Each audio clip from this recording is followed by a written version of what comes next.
I'm your father." The words shattered Edward's perfect world. Standing before the board, the janitor's revelation exposed a lifetime of secrets beneath the billion-dollar empire. Blood froze in Edward's veins as past and present collided violently in "I'm your father." The man who mopped his floors had silently watched his rise to power, waiting for the perfect moment to claim his flesh and blood.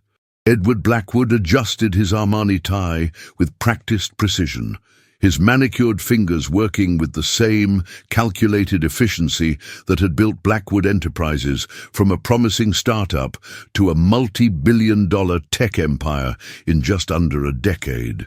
The 50-story building that housed his company's headquarters gleamed in the morning light, a testament to his vision and ruthless determination. Each reflective panel of glass representing countless sleepless nights and sacrifices most would consider too steep a price for success. The boardroom on the top floor, with its sweeping views of the city skyline, had been designed specifically to intimidate, with its long ebony table and ergonomic chairs that subtly tilted visitors slightly lower than Edward's own seat at the head. Psychological warfare built into the very furniture that supported the bodies of those who sought to do business with him. Today's board meeting was particularly crucial, with investors from Singapore and Dubai joining virtually to discuss the acquisition of a promising AI startup that could revolutionize Blackwood's product line for the next decade. Edward had prepared meticulously, as he always did, reviewing financial projections until 3 a.m, questioning his CFO relentlessly about potential vulnerabilities, and wargaming every possible objection that might arise from even the most skeptical board member. His reputation for being prepared for every contingency had become legendary in business circles, earning him the nickname the Chess Master for his ability to think 10 moves ahead of his competitors and even his allies. What Edward could never have prepared for, however, was the disruption that would shatter not just this meeting, but the carefully constructed narrative of his entire life. The 12 board members sat in attentive silence as Edward presented the acquisition strategy with his trademark confidence, his deep voice resonating with authority as he outlined the 5-year integration plan that would absorb the smaller company's innovations while minimizing redundancies in human resources. Graphs and projections flashed across the room's massive display screens, each slide transition punctuating Edward's points with the precision of a symphony conductor guiding his orchestra through a complex arrangement. The room smelled of expensive cologne, fresh coffee, and the particular scent of power that seemed to emanate from gatherings where billions of dollars hung in the balance of decisions made within these 4 walls. Nothing in Edward's 34 years of life had prepared him for what was about to occur in this sacred space of capitalism and ambition. It happened during the question and answer portion, just as Diane Keller, the sharp-tongued head of the audit committee, was pressing Edward about potential regulatory hurdles in European markets. The double doors at the far end of the boardroom swung open without the customary gentle knock that preceded any interruption of such high-level meetings. The conversation halted instantly, all eyes turning to witness this unprecedented breach of protocol, including those of the virtual participants whose faces registered surprise from the wall of screens behind Edward's chair. In the doorway stood James Collins, his weathered hands still gripping the handle of the janitorial cart he had been pushing through the executive floor, his grey uniform a stark contrast to the bespoke suits that populated the room. For 5 years, James had been a near-invisible presence in the building, the kind of employee executives like Edward acknowledged with absent nods if they noticed him at all. Edward felt a flash of irritation cut through his professional composure, mentally cataloguing the security failures that had allowed this interruption and already formulating the reprimands that would follow for whoever had granted the cleaning staff access to the executive floor during such a crucial meeting.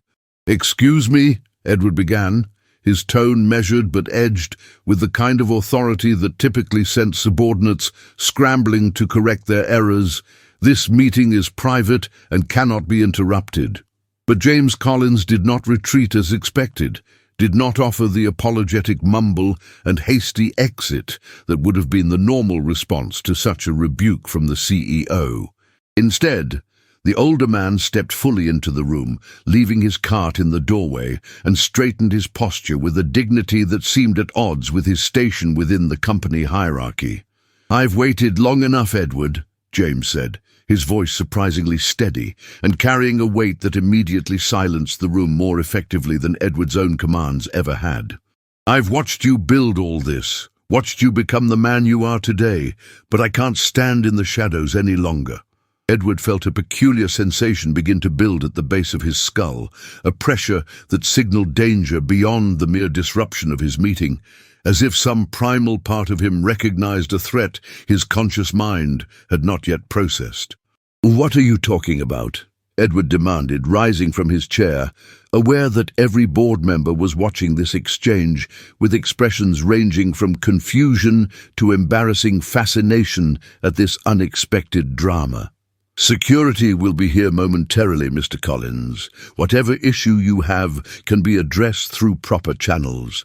James took another step forward, his eyes, a startlingly familiar shade of green that Edward had never noticed before, locked onto Edward's face with an intensity that seemed to strip away the layers of power and privilege that usually insulated the CEO from such direct confrontations.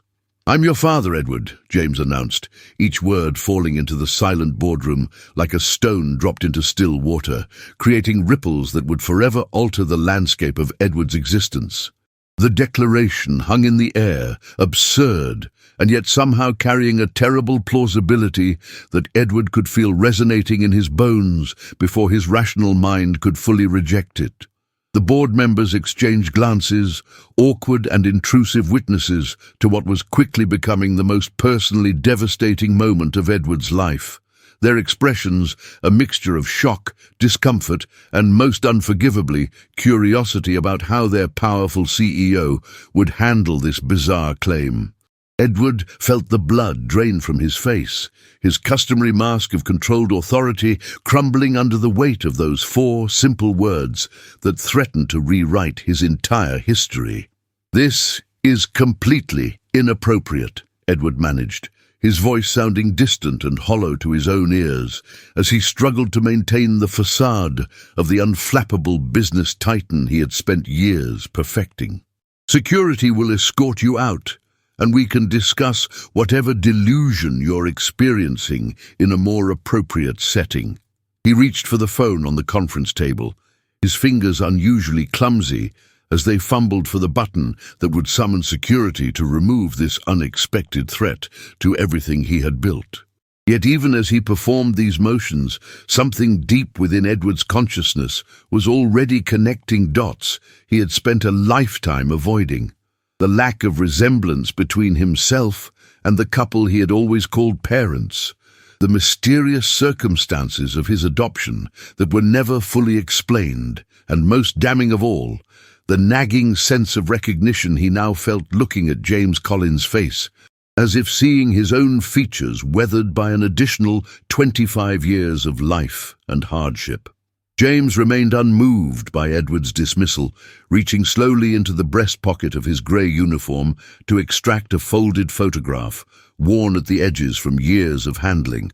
"Your mother's name was Elizabeth," he continued, his voice softening with the mention of her name, carrying notes of both reverence and grief that struck Edward with unexpected force. "She died when you were just 3 years old. Cancer took her before the doctors even knew what they were fighting." He extended the photograph toward Edward, who found himself taking it despite every instinct screaming to maintain distance from this disruption to his carefully ordered world. The photograph showed a beautiful young woman with Edward's distinctive green eyes, holding a toddler whose smile revealed the same slight dimple that Edward saw in his mirror each morning, a detail so specific, so genetically precise, that it cut through his defenses like a knife through silk. The board members sat in uncomfortable silence, uncertain whether to leave and give their CEO privacy or stay as witnesses to this unfolding drama that would undoubtedly become corporate legend by nightfall, regardless of its veracity. Diane Keller, ever the pragmatist, quietly motioned to terminate the video connection with the international investors, shutting down the wall of observing faces with a discreet tap on her tablet. Edward barely noticed this consideration, his attention fixed on the photograph that seemed to pulse with implications between his trembling fingers. "I don't understand," he finally said, his voice stripped of its usual authority and sounding younger, almost vulnerable in a way none of his employees or board members had ever witnessed. "If what you're saying is true, where have you been for the past 30 years? Why would you be working as a janitor in my company? This makes no sense." James Collins took a deep breath, the kind that precedes a confession long rehearsed but never spoken aloud. His weathered hands that Edward now noticed bore the same unusually long fingers as his own, clasping together in a gesture that somehow conveyed both strength and supplication. "After Elizabeth died, I was broken," he began, each word carrying the weight of decades of unspoken history. "I couldn't care for you properly. I was drinking, drowning in grief, barely functioning. Your adoptive parents, the Blackwoods, were wealthy clients at the law firm where Elizabeth had worked as a paralegal. They had tried for years to have a child without success, and they offered to adopt you, to give you opportunities I never could." James paused, swallowing hard against what appeared to be decades of accumulated regret. "I agreed, because I thought it was best for you, but I made them promise I could remain in your life somehow, even if you didn't know who I really was." Edward felt the foundations of his identity crumbling beneath him, his mind racing to reconcile the successful origin story he had always believed, the narrative of being the beloved son of Thomas and Margaret Blackwood, groomed from childhood to take over their modest investment firm, and subsequently transforming it into the technology giant that now bore their family name. That story had shaped everything about him. His drive for success, his confident assumption of belonging in the highest echelons of society, his very understanding of himself as someone born to privilege who had nevertheless multiplied his advantages through intelligence and determination. Now, standing before him was a man claiming that narrative was built on a fundamental lie, that Edward's blood ran not with the blue pedigree of the Blackwoods, but with the common heritage of a man who cleaned the floors his son walked upon. "The Blackwoods died in that car accident 10 years ago," Edward said numbly, referencing the tragedy that had claimed his parents' lives shortly after his graduation from business school. "They never told me I was adopted. They never mentioned you." The aftermath of James's revelation unfolded like a surreal nightmare, as Edward, with a composure he didn't feel, managed to adjourn the board meeting with promises to reconvene the following morning. He instructed his executive assistant, Meredith, to reschedule the international investors while he dealt with what he vaguely described as an unexpected family matter. Damn the irony of those words, bitter on his tongue, as he led James from the boardroom into the relative privacy of his corner office. The expansive space, with its curated modern art and panoramic city views, suddenly felt like an elaborate stage set, a fiction as carefully constructed as the life story Edward had believed until 30 minutes ago. The silence between the two men stretched uncomfortably as Edward closed the door, shutting out the curious glances of his staff, but unable to shut out the reality that now confronted him across the vast expanse of his custom-designed desk. "The Blackwoods kept their word, in their own way," James finally said, breaking the tense silence as he lowered himself into one of the sleek visitor chairs that Edward had specifically selected to be slightly uncomfortable, discouraging extended meetings. "They allowed me to see you from a distance, school plays, baseball games, graduation ceremonies, but always as a stranger, never as your father." There was no accusation in James's tone, only a profound sadness that somehow cut deeper than anger might have.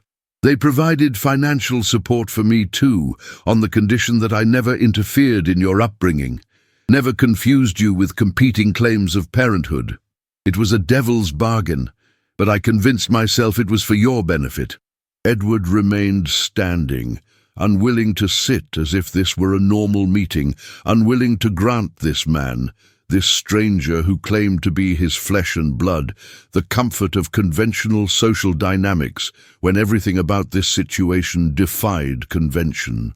"And working here?" Edward demanded, gesturing sharply at James's janitor uniform, his voice tight with emotions he couldn't fully identify.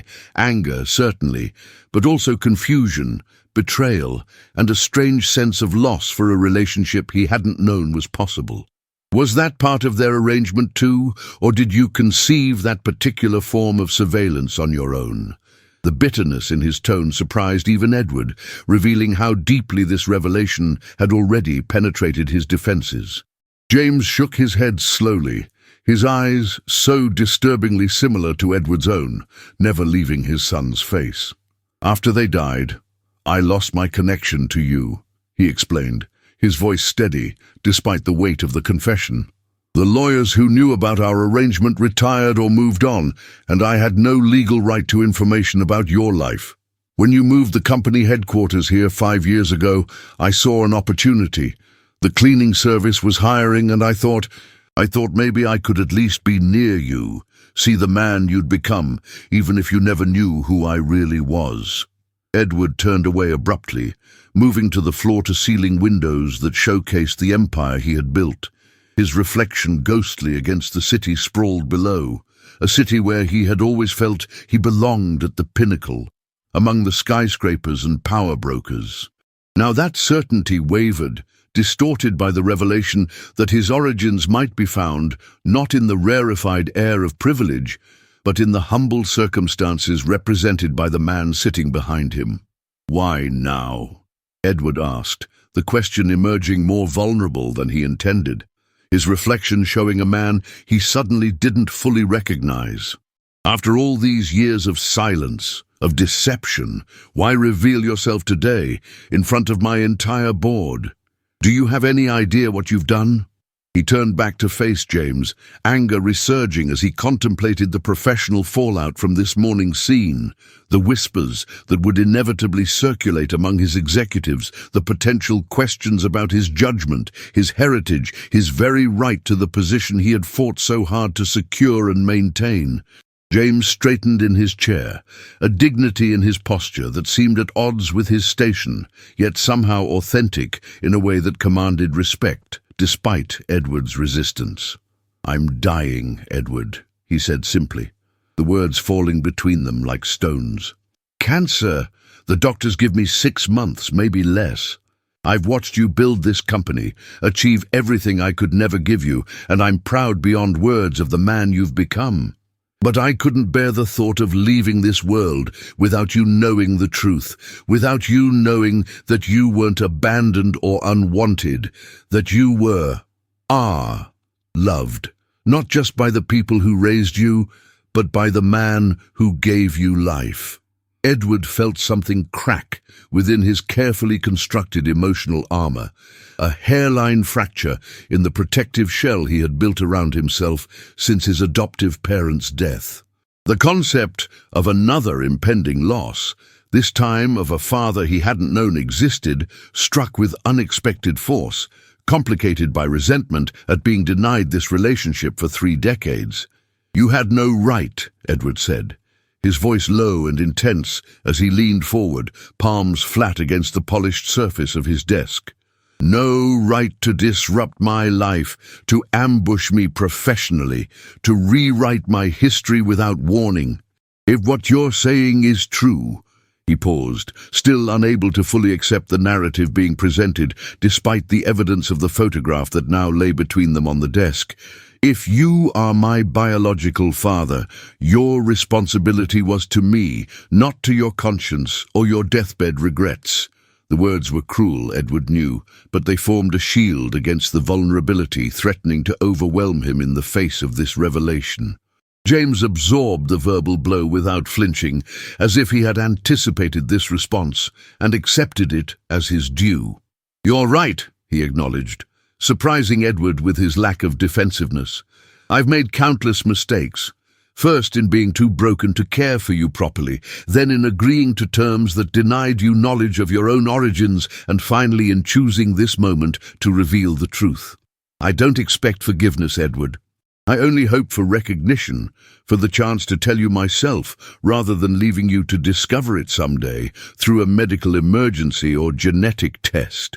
The mention of genetics triggered another thought in Edward's analytical mind, another piece of the puzzle that might confirm or refute the extraordinary claim sitting across from him in janitor's clothing.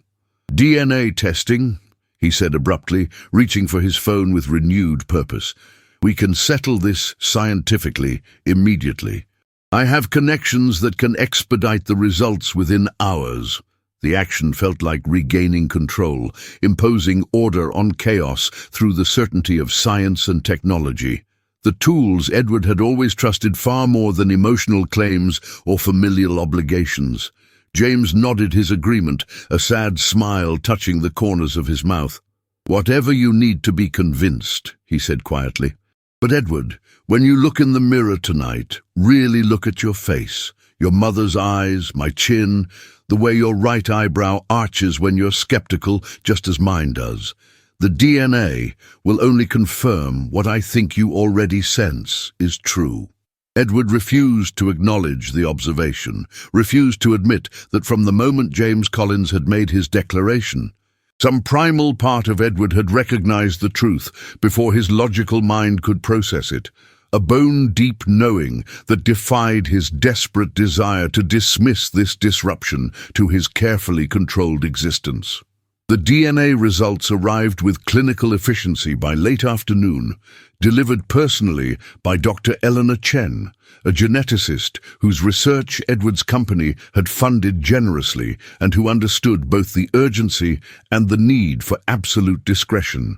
The data was unequivocal, confirming with 99.99998% certainty that James Collins was indeed Edward's biological father. The science transforming what had been a shocking claim into an irrefutable fact that Edward could no longer deny or rationalize away. Edward sat alone in his office after Dr. Chen's departure. The test results spread across his desk beside the photograph of the mother he had never known, the woman whose features he had unwittingly searched for in every female face throughout his life, without understanding the source of that unconscious longing. The empire he had built, the power he had accumulated, the identity he had crafted for himself, all of it seemed suddenly hollow, built upon a foundation of half-truths and missing pieces that he hadn't even known to question. Edward had cancelled his remaining appointments for the day, citing a personal emergency that was, for once, entirely truthful, rather than a convenient excuse to focus on business priorities. The sprawling office that had always felt like a testament to his success now seemed to echo with questions he had never thought to ask. Who was he, if not solely the son of Thomas and Margaret Blackwood?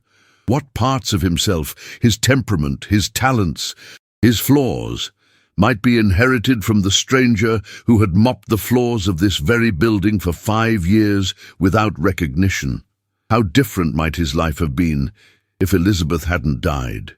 If James had been strong enough to raise him, if the wealth and privilege that had always seemed his birthright had never materialized.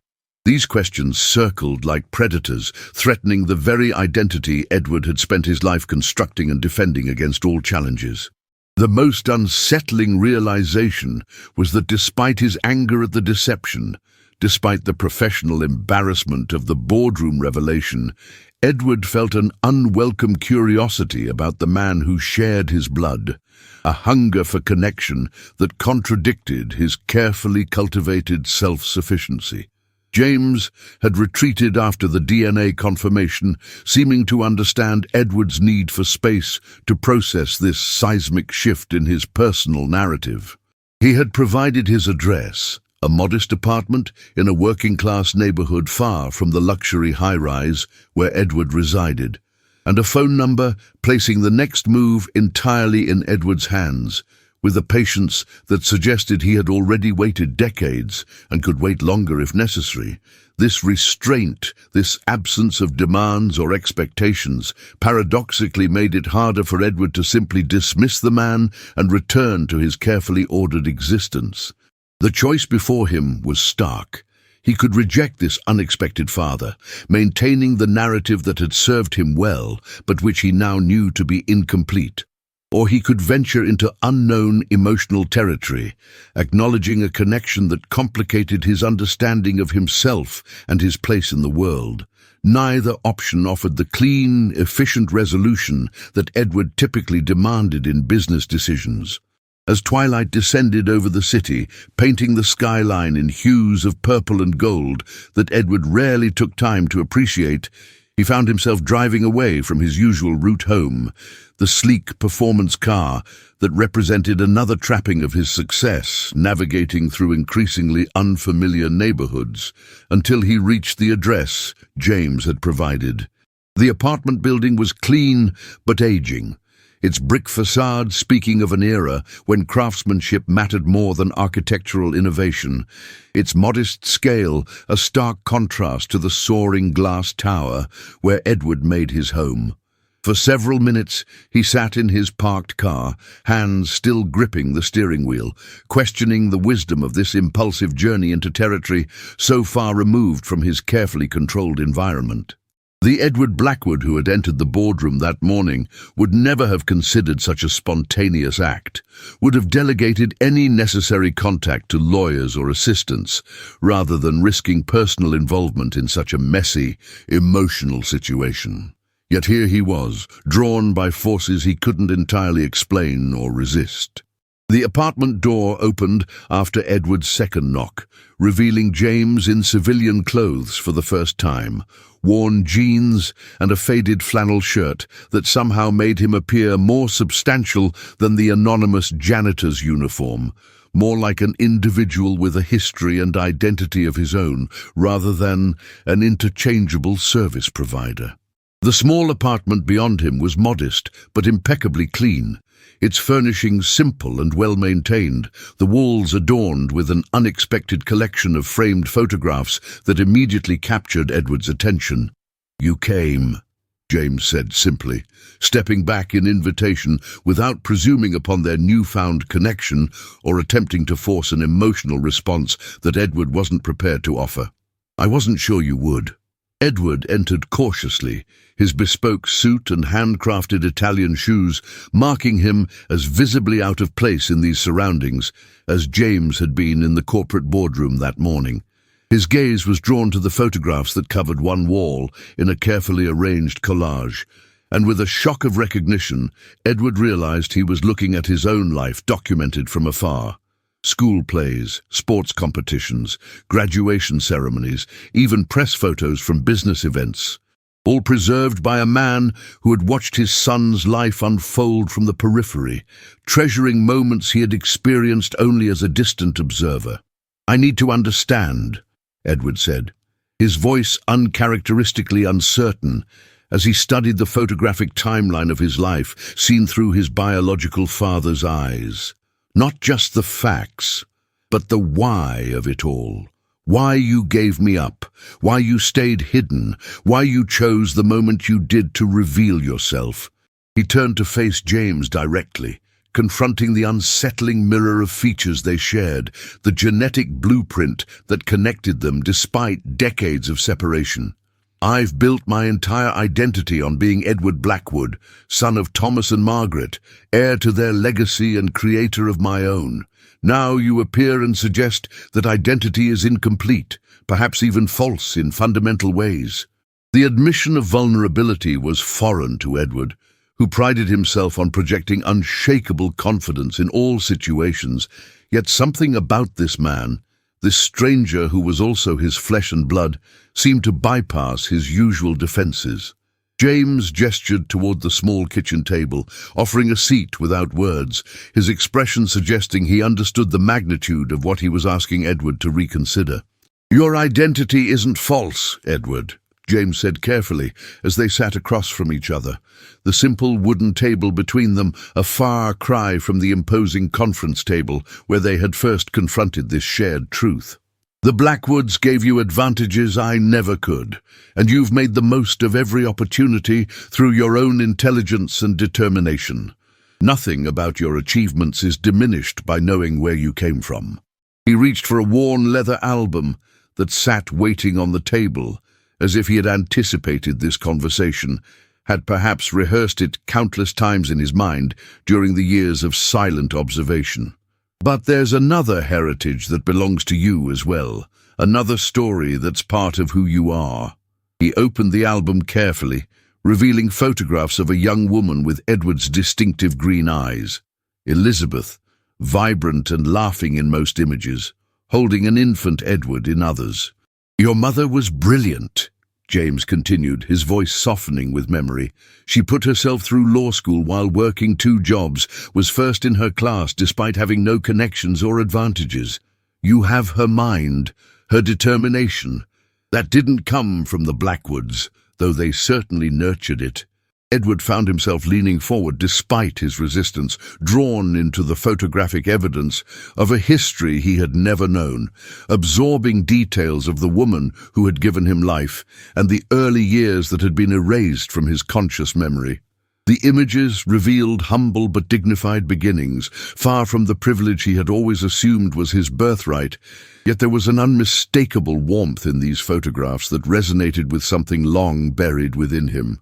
"After Elizabeth died," James explained, turning pages that progressed from family joy to the visible grief of a young widower holding a toddler, "I fell apart in ways I'm not proud of. The drinking, the depression, I couldn't function, couldn't provide the stability you deserved. When the Blackwoods offered adoption, it seemed like providence, a chance for you to have the life Elizabeth would have wanted for you, the opportunities neither of us had." Edward heard the justification without fully accepting it, still struggling to reconcile the decision that had shaped his entire existence without his knowledge or consent. "But as you got older," James continued, turning to later pages showing a young Edward in private school uniform at equestrian lessons, in environments that spoke of privilege and opportunity, "I saw you thriving, becoming someone exceptional. Breaking the agreement and disrupting your life seemed selfish when you were clearly flourishing."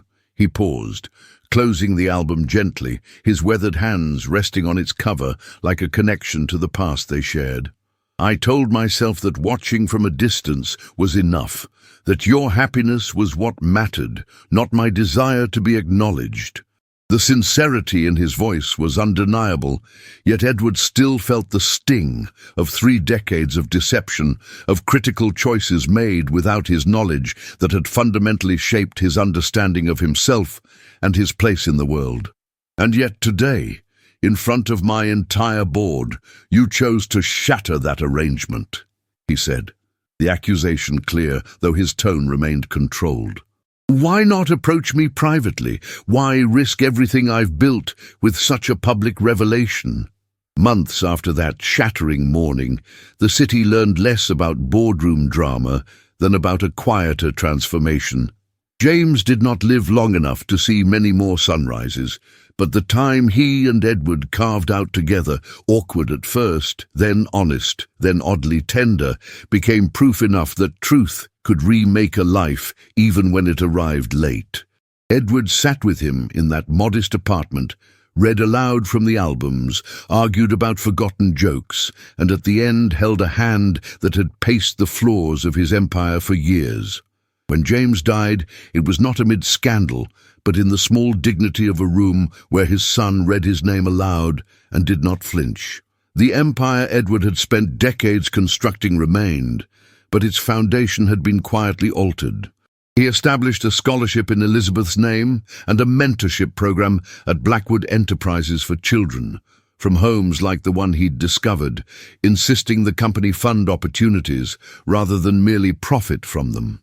In private, he kept the worn photograph James had given him on his desk as both reproach and benediction, a reminder that identity is never only inheritance or accolade, but the sum of losses acknowledged and loves accepted. The boardroom still hummed with deals and projections, but when Edward looked out at the skyline, he no longer measured himself only by towers. He measured himself by the small acts that could make someone else's life less lonely.